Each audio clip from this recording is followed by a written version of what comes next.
Hello world, welcome back to the PocketGamer.biz podcast with your hosts, myself, Brian Baglow, and the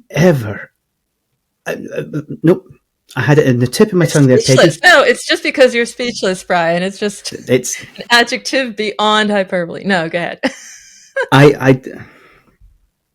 I was going to say Anthropocene or Jurassic, or but that just all sounds kind of rude. So I'm not implying great age or the fact that you may indeed be a fossil. I think I'm well ahead of you in those stakes. But I just really want to say hello. How are you? I'm doing well, Brian. It's always great coming here, doing a show. I missed you the last couple times, but we're going to make up for it because we have a massively cool show. Great guest. We do. You always knock it out the park. I'm very excited for this episode because it's not just all about mobile video games. It's about one of my favourite subjects, dinosaurs. Oh, I didn't know that one. Okay. I thought you were going to say IP because that's what this is about. And we've also talked about it a couple times, right? Games and strong IP and what happens when you bring them together. And hey, that's the topic here as well, because it's understanding the power of IP, but also what you can do. This really elevates the conversation, really opens our eyes because we are marking great IP, which is marking its 30th anniversary as we speak, because the topic is Jurassic Park. The movie's 30 years, and Jurassic World Live, the game based on this iconic film franchise, is looking at 5 years. So here to talk about the partnerships that make the player experience what it is today, a category leader. I would say category leader as well as our guest, because she calls herself a marketing wizard, and I do not dispute that. Rose Agozzino, how are you? Welcome to our show. And yes, you're magic. How are you feeling on this bright day in Canada, I think? I'm feeling great. We've got 1 day heat wave going on right now. So our last days of summer, just kind of not letting go yet. So I'm definitely enjoying that. How are all of you? I'm good. Always well. So one of the nice things is when we're talking about Jurassic Park, we have to talk in millions or billions. In terms of dinosaurs, that happens to be years or centuries. But for the game, it's already starting to rack up some serious numbers. So, as Peggy said, 5 years in, it's currently been downloaded over 33 million times and played for over 2.3 billion minutes. So, how are you feeling about it? I'm feeling great. 5 years in mobile is a very long time as the industry just keeps kind of evolving. Have we figured out how many dev years is a cat year or a dog year? Is it 7? Is it 9? Are we saying like a dev year is 3 years? We need to, I think one of the first things we need to also figure out is just how many years is that multiple? I think we're going to stick with 7 for dogs. Perfect. But yeah, no, we've had really, really great celebrations in this past month and these past few weeks. And, to celebrate 5 years with the team, we had a big, meetup, and we just kind of connected and congratulated. We had some great experiences for our players in games, some gifts, some rewards, and just generally celebrating, such a milestone for 5 years. It is. And something that has grown alongside the game. And while the movie is 30 years old, as you say, 5 years is quite a long time. In the mobile world, with things moving and evolving so quickly. So we've got a great clip of showing you partying with players and fans. It looks like quite a monster of a party. So how did you celebrate this personally and with the wider team? So yeah, I think we just kind of, put our heads down, and we wanted to make sure that we delivered such a good experience for our players. So back in June, when we officially hit those 5 years, we had an entire month-long celebration in game. So we had our gifts, our rewards, special events, new creatures being released. And overall, we just, we took the time to thank our players, because without them, we wouldn't be here. We wouldn't be doing 5 years, and especially a geolocation game in the middle of a pandemic that had lockdowns. Like, that's pretty hard to kind of keep running. And with our players, we managed to kind of find that rhythm that made it so that we were able to give them the experiences, throughout everything. So it's one thing to have the fans involved, the players involved, but you've also found ways to forge new partnerships, right? You've linked this whole month of in-game events to challenges. So, you have an action figure in-game, which is kind of cool. The iconic T-Rex is one that players can win. They collect DNA. It just all sounds very different, very, very different from the partnerships that you would originally or naturally expect with this type of a anniversary celebration. Yeah, I think, for a geolocation game, the first kind of partnership that comes to mind is, a location-based partnership. And we've seen it with other games, and we've done those kinds of collaborations before in the past for when the game launched and even when Jurassic World Dominion came out last year. But our Mattel partnership that we did is like the first outside collaboration that kind of in that IP realm. And hopefully, fingers crossed, it's just the start of this. I believe in this point of, the mobile gaming life cycle, LiveOps is really what drives engagement and continuing that return player, that retention coming back. And so it's at the crux of what makes a really successful mobile game. You need to plan for how are you going to keep players engaged and coming back, and how are you going to build in that routine for players so that they make themselves a part of their daily lives. So with Jurassic World Alive being a geolocation game, it's a collection game, but also really robust in battle and strategy. Players need those dinosaurs to kind of collect and bring into battle and level up. So part of this is really just how do we kind of connect collection-based as a partnership versus just come and visit this location. And also, how do you make that really valuable for the other partner? Because I'm thinking of Mattel. I think of toys, but this is a digital experience. This is a mobile first experience. It's enjoyable, as I understand it, in digital and physical worlds, correct? Yes. So part of what made it really unique and opportunity for us as well is that the 93 T-Rex is based on the original T-Rex that was launched back in 92 with the original Jurassic Park movie, and kind of became a collector's lore. And so the opportunity to kind of integrate a digital first version of it and make it so that players around the world are able to access it, who might not be able to find the physical version, but they are able to play and not only play with it in the game, but also play with it in an AR setting. The team did a great job of doing these animations and these attack modes that you wouldn't be able to get with the physical toys. So that digital experience kind of gives just one up. And being able to collect something that is part of the Jurassic lore is fantastic.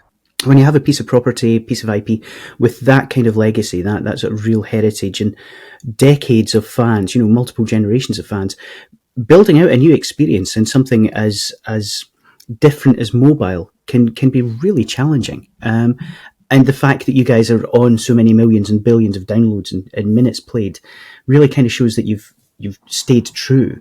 But how did you approach that? How did you go from the original movie or the movie series into considering what to include within a game?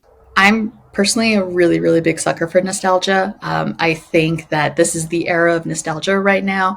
We're seeing it not just in games, but across all the different industries, fashion and food. I was just in the US this past weekend, and when you walk into the cereal aisle, all you see are the throwback or the original packagings of products. The creators on social, they're highlighting a lot of the original 90s and 2000 trends that are just being renamed for this newer generation.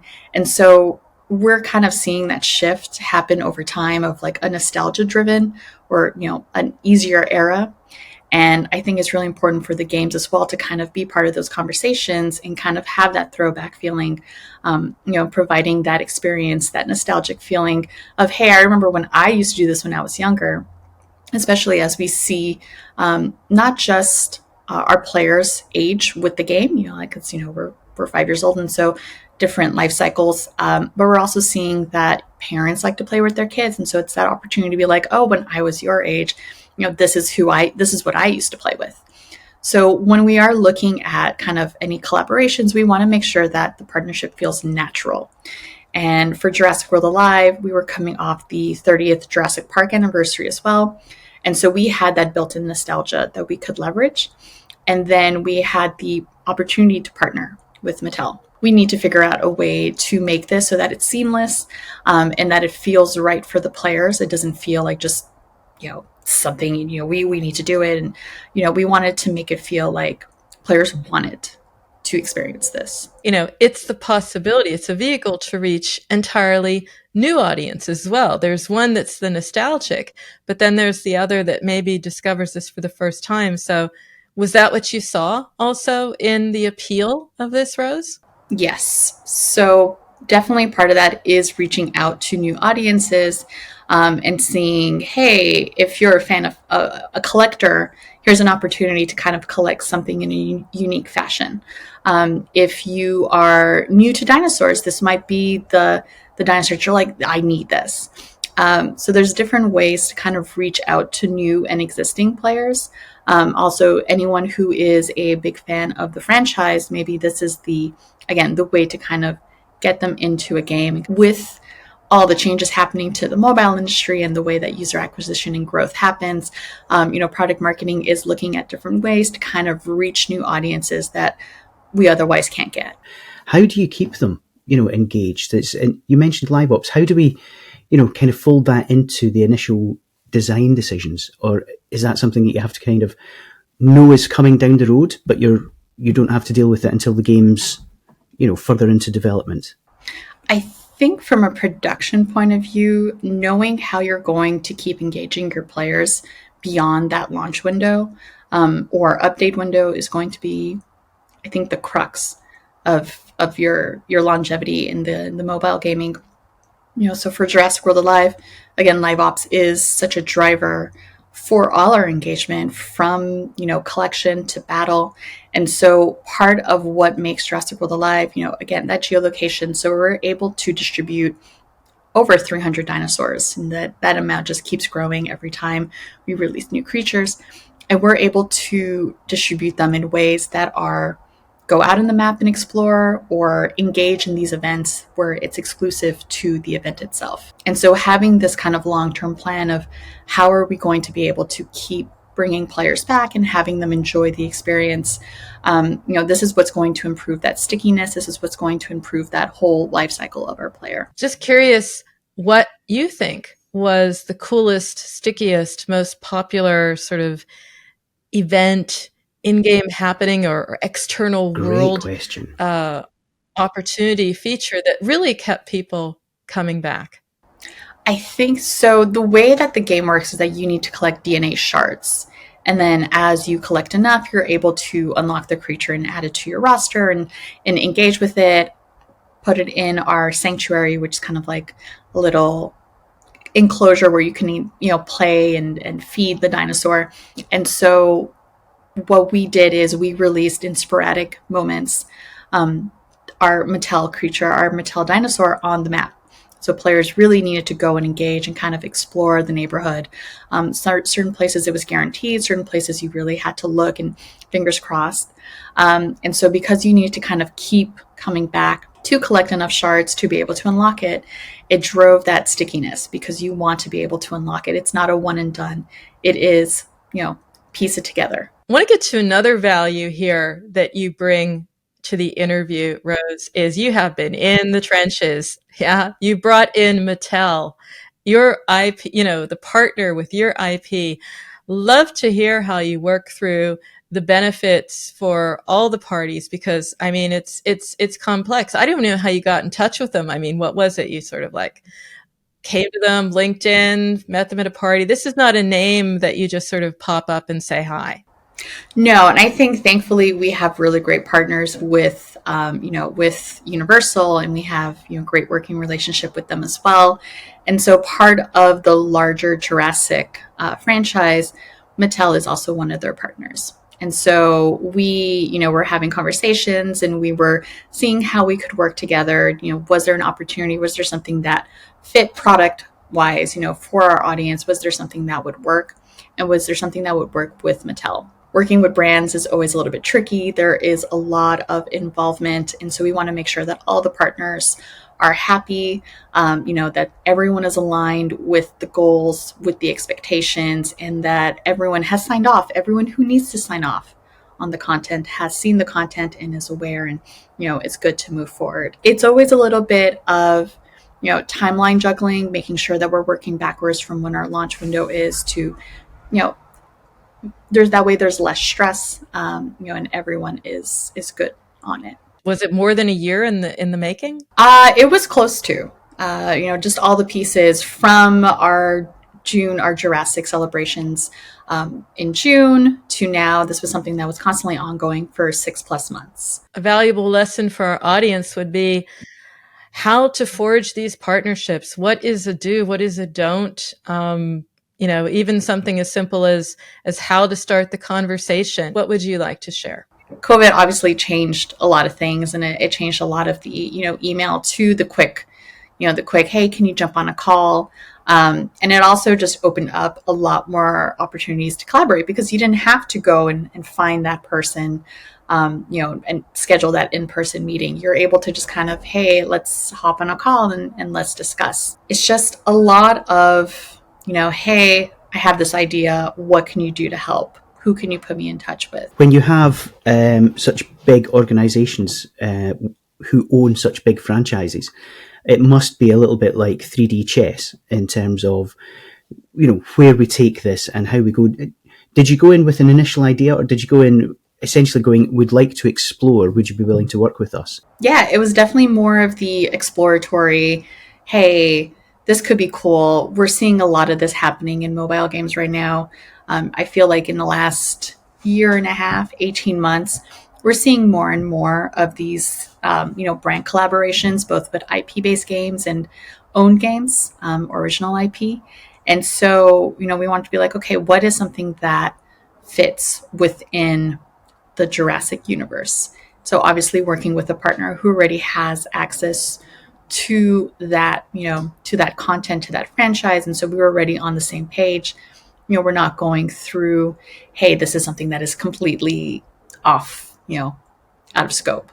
Already working within that Jurassic universe was the first step for us. I think we've seen more and more, a lot of the older titles, and not, again, the longevity. So we're looking at, King, I think, had a ton of partnerships this past year with Candy Crush. And so, we're just kind of like, okay, how do we keep exploring that collaboration aspect?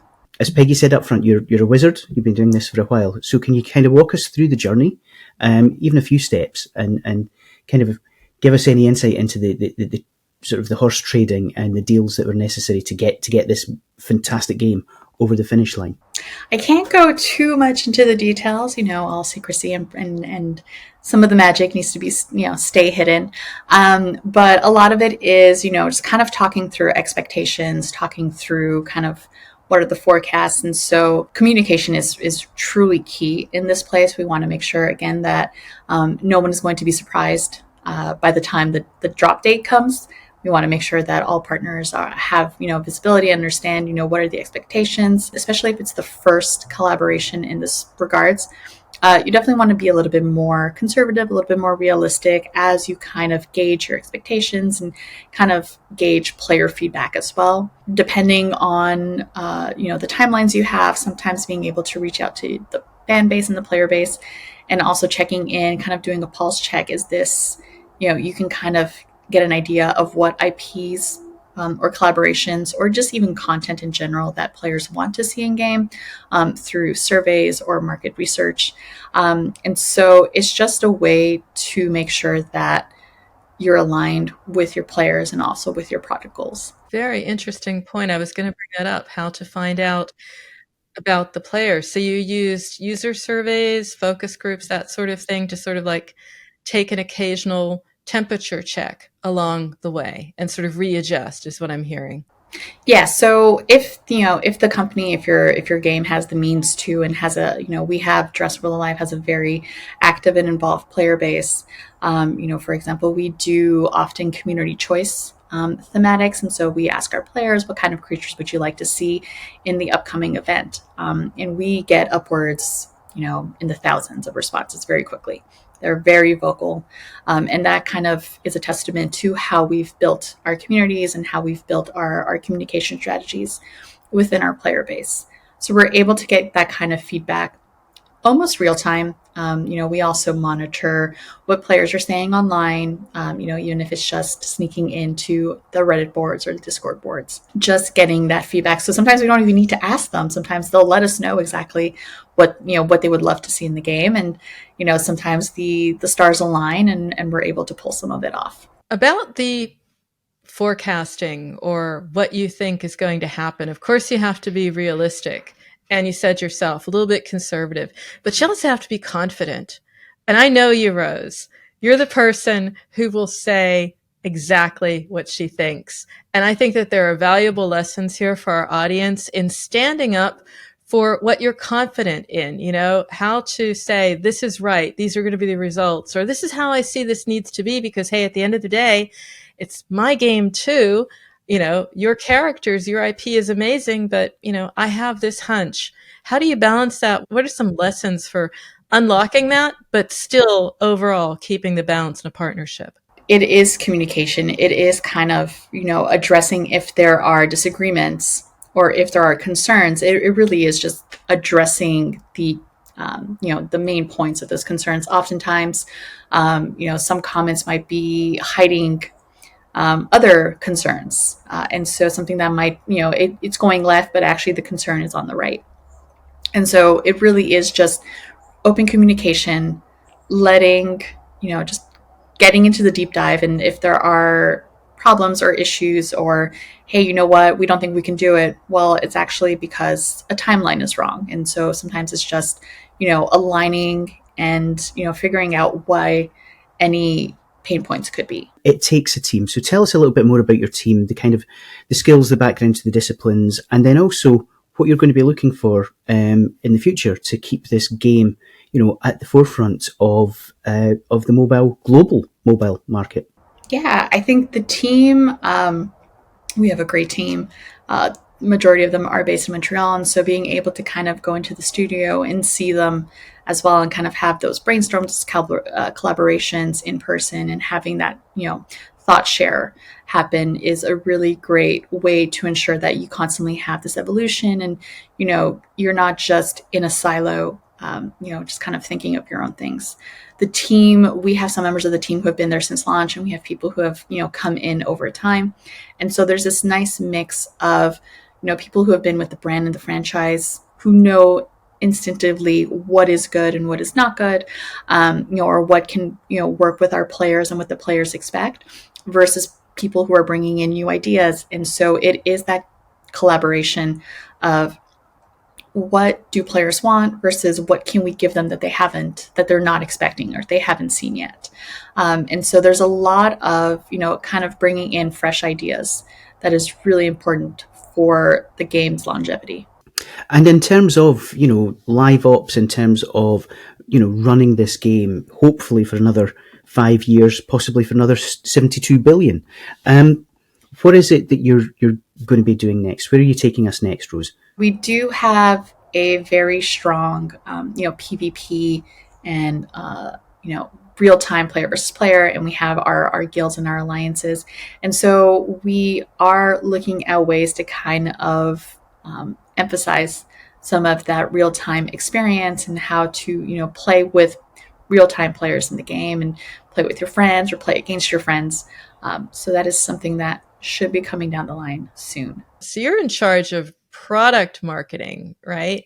What did product contribute to marketing? Because it is about the product. It's all about that experience with the game, but very creative on top of that. So what was that like, that melding of the minds to bring us this? Yeah, I gotta give a really big shout out to the product and to the art team, the 3D team and the 2D teams on Jurassic World Alive. They are the ones that came up with a lot of these animations. So that ferocious T-Rex stomp and the breaking of the earth, that is all of them. And they did a really, really great job kind of bringing that toy to life. It really is just, kind of finding content that makes sense from an IP base, that feels like a natural extension, that feels like it's going to be a perfect fit once it comes into the game. And so it is having those conversations through partners and making sure that, team is also aligned on the content. Because we can bring in all the ideas, but if it doesn't fit, then it doesn't fit. We could carry on, and in fact, it would be lovely to carry on, but sadly, we do have to bring things to a close. But nobody comes on the PG.biz podcast without getting asked a couple of questions, and hopefully you've had a bit of a chance to chew on them. Because what we're looking for is your favourite game right now, and it can be your own. It maybe not the most creative choice, but given everything we've talked about, it's a perfectly good answer. And then what's your favourite game of all time? We did release a new title this past summer called DC Heroes and Villains, and it is based on, obviously the DC license. So I have been having a lot of fun kind of collecting all the iconic characters from DC. Just about to unlock Wonder Woman, which is going to be a big moment for me. I do love me some Diana. And then all-time favorite game, I have to say, honestly, it's probably going to be Donkey Kong on the Atari. Oh, wow, keeping it. Old school. Yes, there's no wrong answers to this, but that is a very, very cool one. Well, Rose, you have brought us wonderful memories and also some great insights. I cannot thank you enough for joining us today on PG.biz. Thank you so much for having me. Thank you very much, Rose. It was so great connecting with you all. This show is all about how to do your job better, how to make an amazing game, how to market it, and you have a say. So if you have a story or know someone we need to shine a light on, then we would love to hear from you. We want to hear from you. We want to reflect the reality of the mobile games market in all its wonderful complexity and strangeness. So if you have any suggestions for us, if you have any feedback for us, you can always get in touch. You can email us at podcast@pocketgamer.biz. You can find us on Twitter @PGBiz, and you can reach out to us through the pocketgamer.biz website. If you're interested in listening to all of our podcasts, you can find them at pocketgamer.biz/podcast, and we would love to hear your thoughts on future shows. And we've got you covered on all the major platforms, so subscribe to the audio podcast, as Brian said. Look for us on YouTube. If you want to read it, hey, you can do that too, because we have a companion post for you as well on the pocketgamer.biz website. Tune in again for the next edition of the pocketgamer.biz podcast, and we look forward to speaking to you in the near future. Until then, I'm Brian Baglow. I'm Peggy Ann Saltz, and that's a wrap until next week.